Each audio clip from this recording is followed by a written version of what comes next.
Hey, what's up, y'all? My name is Millennial Smark, and I'm bringing you the slop, the whole slop, and nothing but the slop. Alright, I'm super unprepared right now. I probably should be more prepared to see what's on the show for tonight. Should I give a fuck? Is it worth giving a fuck about?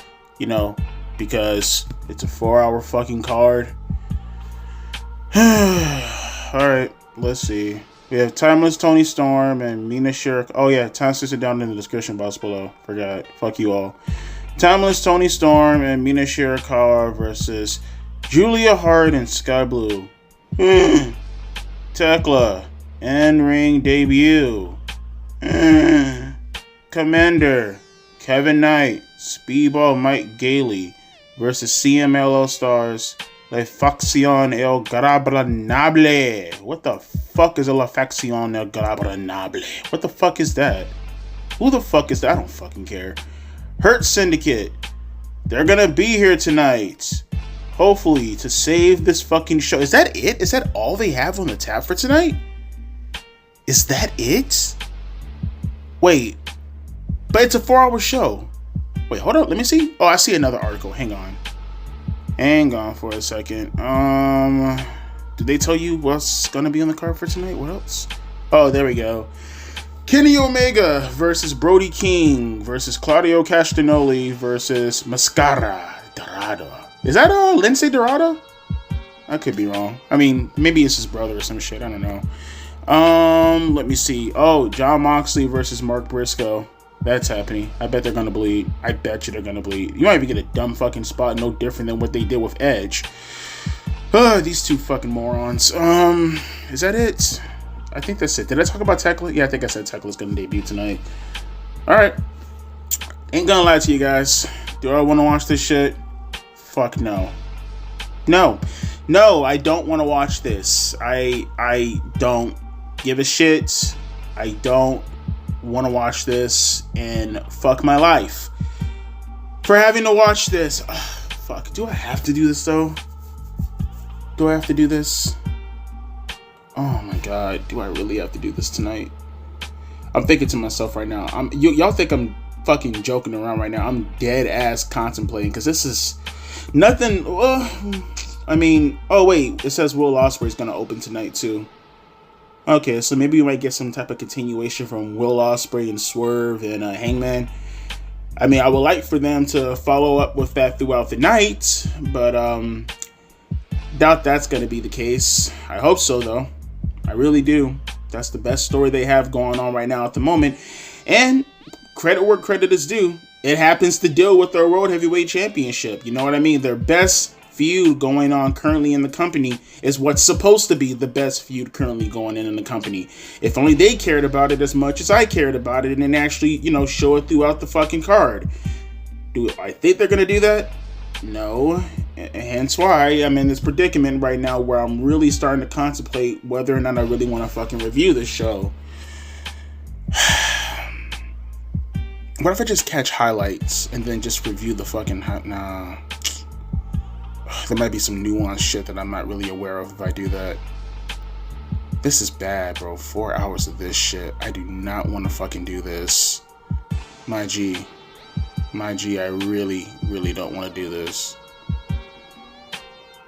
Nah, I'm not gonna do it. No.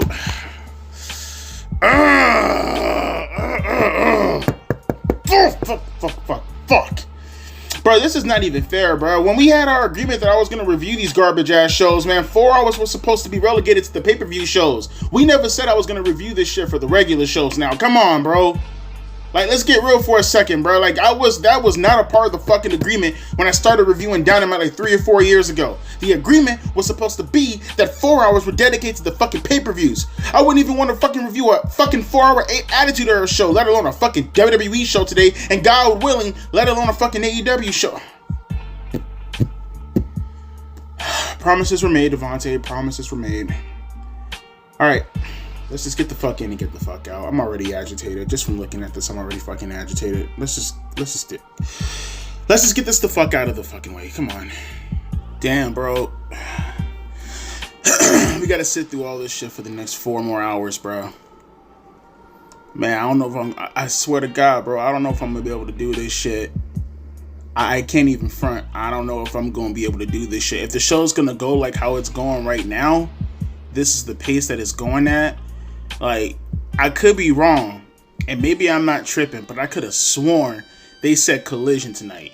So I remember them running production like this last year. I don't know if it was for Fyter Fest or not, but I do vaguely remember them doing Dynamite from 8 to 10, and then they transitioned to Collision from 10 to 12, and then they played it up as if Collision was Fyter Fest, or maybe at the time it could have been Rampage. I can't remember, but if that's how they doing it, then fuck that shit, bro. I give up at 10. Yo, fuck that. I don't have to watch this entire garbage ass show. Nah, bro. Nah. I thought this was one, like, straight show. If this is something where it's like split in half, Dynamite, and then you gotta turn to TNT or whatever that bullshit is, kind of gimmick, and you gotta what? Nah, bro. No. I ain't doing it. Fuck you. Nah, y'all ain't trying to get me with the okie doke. Nope. Fuck that. This is the only show that I'm gonna review. Unless there's like a big time main event that's gonna happen on Collision. And no, fucking Will Ospreay and Lio fucking Rush is in the big time fucking main event. Then I'm Gucci, bro. That's it. We can call it quits at 10 o'clock as per usual. But, this opener with Will Ospreay, as I said before, the aforementioned Lio Rush and his garbage ass partner who I can't even remember his fucking name, nor do I give a shit. Like, this shit was whack. This shit was ass. Like, Will Ospreay was cooking for a minute with the promo and, the stuff that happened backstage with him and Swerve and them building that up. Will challenging Swerve to a one-on-one match. I think next week is what he said. I'm all cool with that. That's all good. That's all fine and dandy. But then Action Andretti. I just remembered his name. Lio Rush and Action Andretti came out to zero pop. That's right, no pop. No one knew who the fuck they were. I didn't know who the fuck they were. I heard a theme song and I was thinking to myself, like, oh, okay. Because I don't remember the theme songs of these two jobbers. I'm thinking to myself, okay, they got the camera kind of, clenched on Will Ospreay. Is this going to be a surprise? Like, what's this? And then these two goofballs come out. These two goofy ass niggas come out. And it's like, all right. They ain't say a goddamn thing, bro.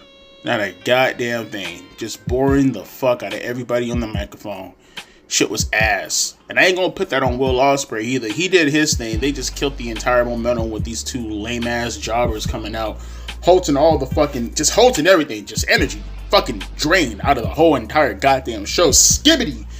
Me and fucking Minecraft, bro. I can't believe we gotta actually have to fucking go through this shit for the next 4 hours. No, I told you. No, it's not happening. 2 hours is all you're fucking getting, as per usual. Boy, oh fucking boy. But we did end up getting a one-on-one match with Jon Moxley and Mark Briscoe. And when you see Jon Moxley and Mark Briscoe, do you think there's not going to be any blood? Of course. It's Jon Moxley and Mark Briscoe. One of them, maybe even both of them, are going to fucking bleed. This match pissed me off on so many levels, bro. The only good thing about this match is Jon Moxley's theme song. I'm like one of the few people that actually like his theme song, but that's because I'm really into sludge metal and grunge and all that other kind of shit. I love Black Flag.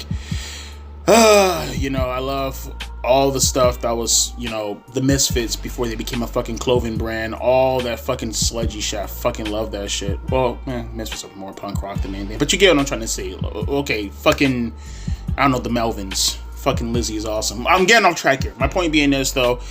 They have this match, and they're doing all this gaga. All the bullshit that you expect. Nothing that's really worth caring for. And Mark Briscoe, he gets opened up, right? He gets opened up, and it is what it is. Like I said, as soon as I seen both guys, I knew they were going to bleed. It just comes with the territory. It's neither bad nor good. It's just, who cares? But this is the part that kills me. I don't understand the purpose of this. I really don't. So, Mark Briscoe, towards the finish of the match, ends up hitting Moxley with the J Driller, right? And I get it. Moxley is your world champion. I completely understand. My thing is, though, and I don't get this at all. So, You have him hit the sit-out fucking power driver, right? This underhook sit-out power driver. And it looks so fucking devastating.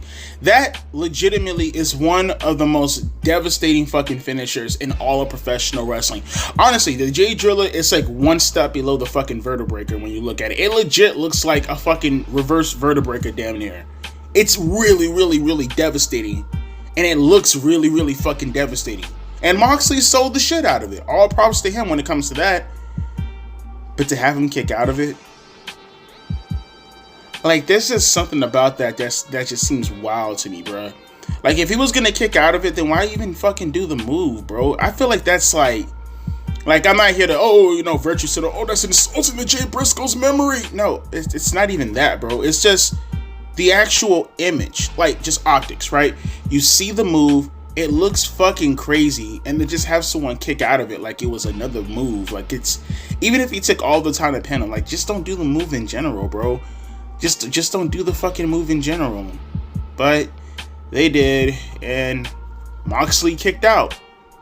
And I understand Mark Briscoe has his secret weapon in his arsenal called the cutthroat driver, right? I guess they're trying to play it up very similar to Will Ospreay and his Tiger Driver 91, in the sense of, like, that's his ultimate finisher, right? Like, that's his spirit bomb, if you will. And then again, Frieza survived the spirit bomb, so go figure on that. But Jon Moxley ended up getting the win. He choked out Mark Briscoe, and he won the match. And it's not as if I wasn't expecting Moxley to win. It's not as if Moxley didn't deserve the win. He's the world champion, obviously. I just don't like the fact that someone can do such a devastating looking ass move, and it's like, it was nothing. If for nothing else, I don't know, man. Like, I'll even argue, if you're trying to build up Mark Briscoe and Moxley is like such a badass, I probably would have even had Mark Briscoe not be the one to bleed, or at least him not be the only one. You're gonna have someone bleed, might as well go all the fucking way with it, right? Give it to Jon Moxley, let Moxley bleed. There's so many things about this match that could have went differently, where you could have put over Moxley like no different, but Mark Briscoe could have like $1 million. The match could have been the main event. You could have built up to it. The blood could have been from both guys. Moxley could have did the whole bulldog choke, everything again. He didn't have to kick out of the fucking J Driller. There's so many things that could have happened in this match. Instead, it just feels like another match that, okay, the story behind it is Mark Briscoe is trying to avenge his loss and his pride for his kids. It's a story, but it's not, how can I put this? It's a story, but it's a who fucking cares kind of story. Like, it's like you had it just to simply say, we have a story type of bullshit. I wasn't impressed at all, though. I didn't care. But right now, as I'm watching, we have Toni Storm and Mina Shirakawa, motherfucker, and Julia Hart, and who's the last person? Oh, Sky Blue. I can tell by that ass. They're having a tag team match right now, so let's get to it. Hey, is it just me, or am I tripping? I can't tell Sky Blue. I mean, obviously they're in two different companies. But goddamn, bro, goddamn, she got ass. Jesus Christ. I swear to God, though, you look at the front door. Am I the one tripping? I can't tell the difference between Sky Blue and like Roxanne Perez. They kind of look like twins. Maybe that's just me, though. All right, continuing on. They're testing my fucking patience right now. That's what they're doing. That's what they're fucking doing right now. They're testing my fucking patience, bruh. They're testing my fucking patience. And let me tell you something, man. I'm failing miserably. Did they just fucking say that they have a show called Blockbuster Summer, whatever that shit is called, and they're gonna do another 4-hour show next week? What the fuck is wrong with these people? What the fuck is wrong with wrestling nowadays? You motherfuckers know that this is the worst time period in wrestling history, yet you keep trying to fucking up the quantity and not care too much about the fucking quality. I would much rather watch an hour-long show that's action-packed than 4 hours of gay-ass wrestling. Bruh, oh my God, this is so fucking terrible. So, there was a bunch of segments that happened because commercial breaks in this company, as far as giving you a breathing room to actually record this shit, is non-existent. Not that they have to kowtow to what the fuck I want, but they should probably start kowtowing to what the fuck I want. Toni Storm and fucking whatever her name is, fucking whatever, Chi-Chi, they had a match. against fucking Roxanne Perez and Cora Jade, and they lost. Okay, they lost. Roxanne Perez and Cora Jade lost their fucking tag team match against Toni Storm and fucking Moma. Okay, Hurt Syndicate. They had a promo backstage, right? Pretty decent, nothing too hardcore. You had Will Ospreay and he was talking. MJF walked up to confront him, essentially saying that, hey, let's think about this for a second. You can't be Hangman, and if Hangman ends up getting the World Championship, that means technically you can't beat him then either. So maybe I should be the one to take on Hangman. And, you know, Will Ospreay was like, you fucking suck, essentially, right? He walked away. MJF brought up his son.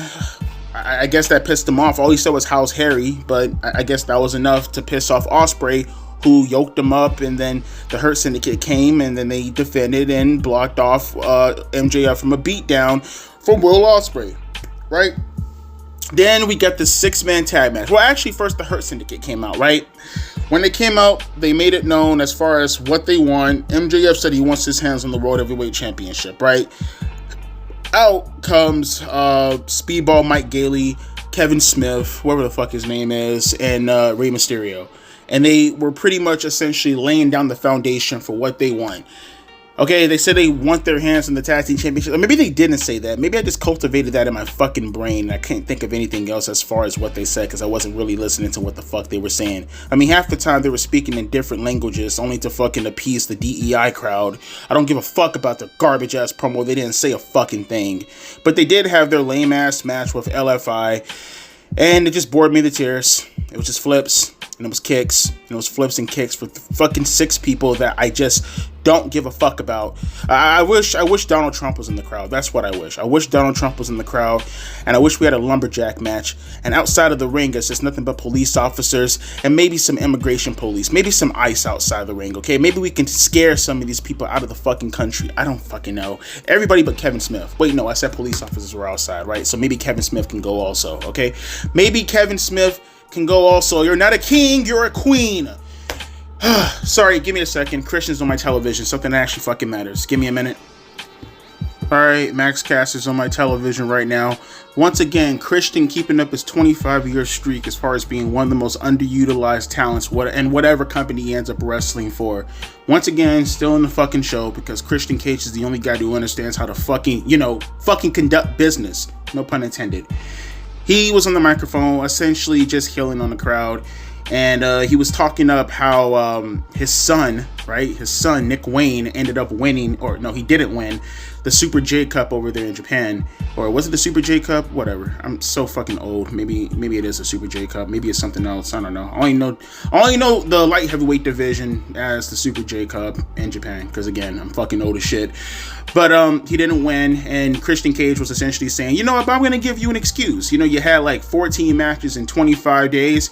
But then again, I'm not going to give you an excuse because you are the Ring of Honor television champion and you're my son. Therefore, you should be able to go out there and still do what you have to do, right? You don't get any days off. In fact, you have a challenge tonight, which Nick Wayne pulled up his britches. Really? Because I made light work of whoever you put out in front of me beforehand, referring to Rhino, I guess. And Christian was like, yeah, we're actually going to have a fatal 4-way match for the ROH television championship match tonight. And that's going to be you putting up your championship up because you happen to be the ROH champion. I mean, it would be a lot better if, you know, it was a 1-on-1 match, considering we already have a fatal 4-way match as is. Why are we doing 2 fucking fatal 4-way matches on one fucking night? I digress. That still doesn't take away from the fact that Christian Cage is still the fucking man. But I guess that's going to happen most likely on the Collision part of Fyter Fest. Then we had the Paragon. They were backstage. And they were gay. That's all you need to know. But seriously. 4 more hours of this bullshit. 4 hours of this bullshit. I just don't care, and I just don't want to fucking see it. I don't want to see 4 hours of this. I don't want to see 4 hours of the defunct blockbuster. I don't want to see any more of the stupid ass wrestling. I want reasoning. I want conviction from your superstars. I just want to give a damn. I look at this shit right here. Maybe you could have someone fun come out to go up against whoever this douchebag's name is, Max Caster. But instead you have broccoli head scammer hairstyle looking motherfucker over here go up against Will Hobbs. Who fucking cares about Will Hobbs? No one. Absolutely fucking no one. I want to care about Will Hobbs, but I don't have a reason to care about Will Hobbs because Tony Khan doesn't care about Will Hobbs. So why the fuck should I give a shit about Will fucking Hobbs? Oh my god, and he has a countdown clock on. I guess this is supposed to be a beat the clock challenge as far as how fast he can fucking lose. I guess in his mind is, I can't hear his promo, but I guess in his mind it's supposed to be how fast he can fucking, or how long he can survive. Oh god, this is so gay. This show is so lame. This is so fucking boring. This is not worth 4 hours, but it's 4 hours.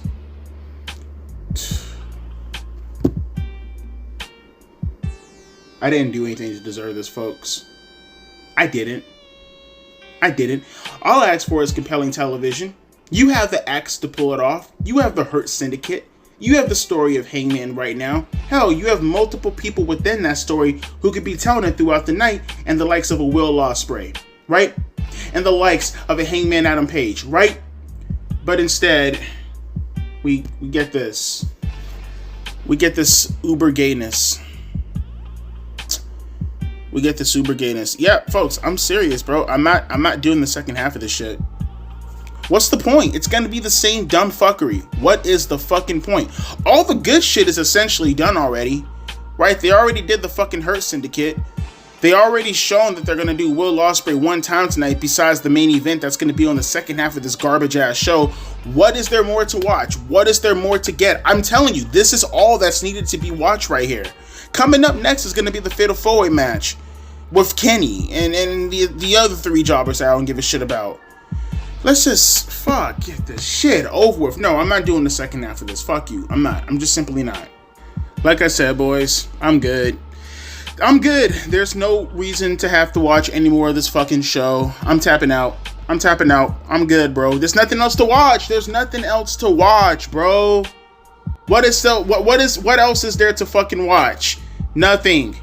And I don't give a fuck, bro. I don't. Good. Fuck. Kazuchika Okada's coming out to finally challenge Kenny Omega. I don't fucking care. I don't fucking care at all. I don't. I'm sorry. I fucking don't.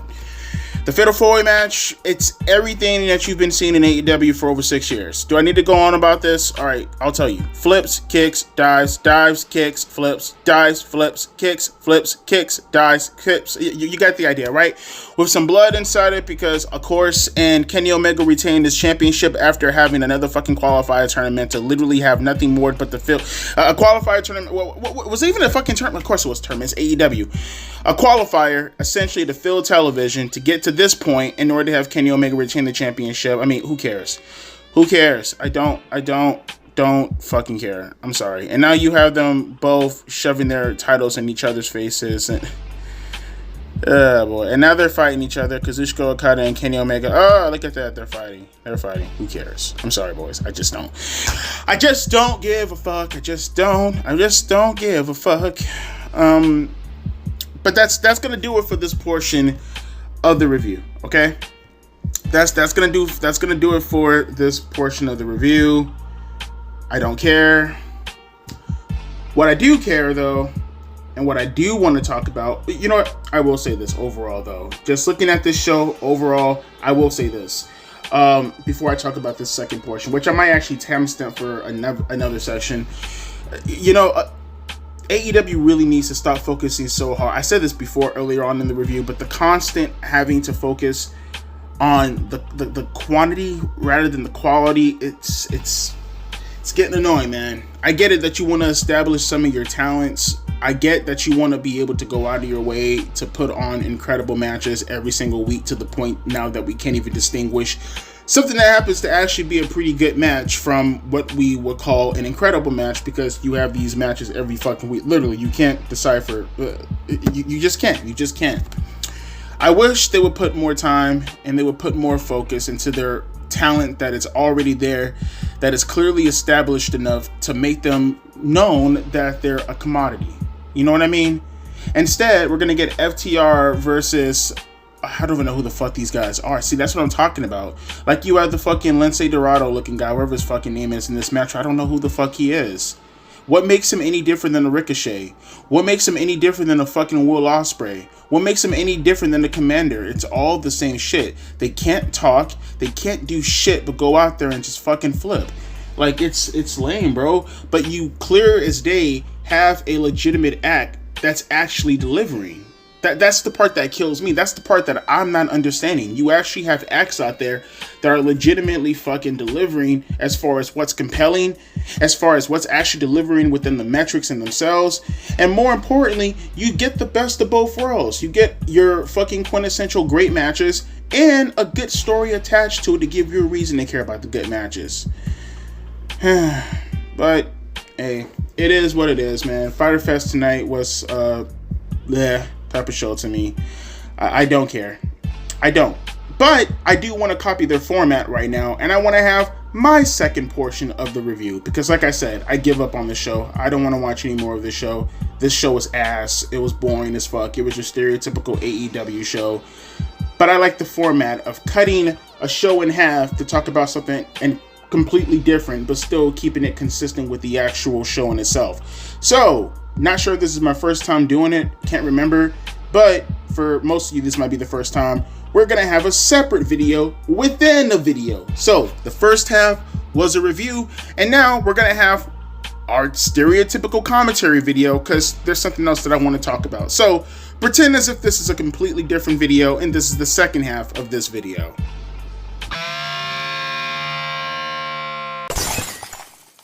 Hey, what's up, y'all? My name is Millennial Smark, and I'm bringing you the slop, the whole slop, and nothing but the slop. Now, we've been talking about this for a couple of days now, right? A couple of days now we've been discussing this. What happened with R-Truth, right? I feel like most people right now are talking about the R-Truth situation in a manner that's very similar to not having any closure, right? Right? Everybody is speculating. Is it the contract as to why he got fired? You know, is it anything having to do with backstage attitude, which I'm pretty sure most people have dismissed, right? Because it's fucking R-Truth at the end of the day. You know, people today, as far as the audience members, not as rambunctious as I thought they would be, although we still have SmackDown to come up, you know, to talk about. But at the same time, though, right? It's affecting the wrestlers to the degree that we're still trying to speculate on what's happening with the fucking Miz right now at the moment. Is it him doing what he did as far as his profile because he's going to get released soon? Does it have anything to do with R-Truth? Everything is surrounding R-Truth at the moment. Well, we finally have a reason. We finally have a reason as to what happened with the whole R-Truth situation. So, I'll leave the link down in the description box below. And if you guys like to follow along, please, oh please, follow along with me, because this is actually pretty sad. John Cena tried and failed to save R-Truth's job in WWE. Reports are surfacing this week that before R-Truth was told his contract wouldn't be renewed, John Cena made a pitch to work with his friend and the veteran superstar in the hopes it would save Truth's job in WWE. According to a recent report by Chris, the Wrestling Informer, R-Truth's WWE exit had been planned for a while, with the company's president, Nick Khan, reportedly including the 52-year-old talent, and by the way, he's 53, in an early cost-benefit analysis this year. Rather than being an outright release, the call was made to allow R-Truth's contract to expire and silence simply. The report hints that Cena caught wind of this and took action. Aware of the situation, John Cena requested that Truth be included in this current farewell tour.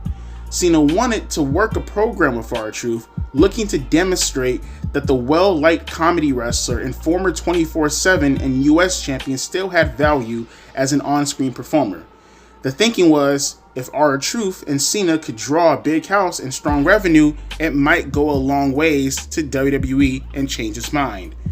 Other reports are surfacing that Truth was offered a significantly lower contract extension, which he ultimately declined. The accuracy of either of these reports is not known. So to be fair, as they said, it's not known. But just to get a little bit more deeper into this also, apparently, Nick Khan went out of his way to put Truth's name on a cost-benefit analysis list, right?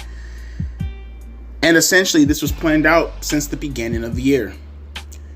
Now, I'm trying my best to speculate on this because I'm not understanding what they're talking about at the moment. Because on one hand, I'm hearing that R-Truth didn't know that he was going to get released, right? That was my understanding. R-Truth had no clue that he was going to get released. Okay.